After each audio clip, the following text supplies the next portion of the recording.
Steve, 20 years ago, in the introduction to the End of the Century Party, you wrote perhaps your most famous phrase. You argued that pop time was cyclical and not linear. I wonder, 20 years later, if you still agree with yourself and you think if pop time is cyclical. I wrote in the End of the Century Party, which was published in 1990, a piece about particularly acid house and the way that the media had almost constructed that as a kind of moral panic.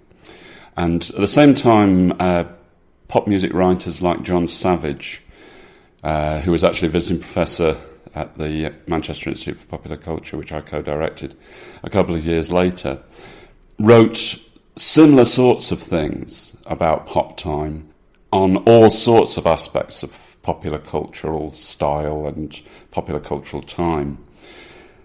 I think, looking back over 20 years, I think what's apparent is that if I'm right, that something like pop time is cyclical rather than linear, and in fact there are all sorts of constructed times. Popular cultural time is a really interesting one. Actually, I would argue, having used writers like Paul Virilio, that this has accelerated.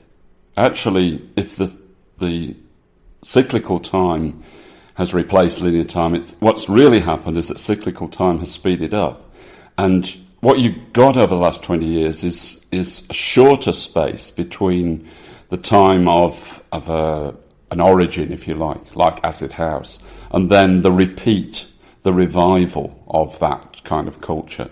And in some ways, a couple of years ago, you actually did have a revival of what was called New Rave, a kind of harking back to the late 1980s and early 1990s, in all sorts of ways, a kind of pastiche of that period.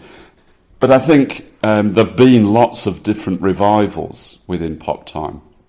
And dance music is actually a very good example of that. In some ways, we've lost the ability to have longevity in any of these popular cultural cycles. They've speeded up and speeded up and speeded up, and actually almost gone back on each other. I think that's what's interesting in the last 20 years.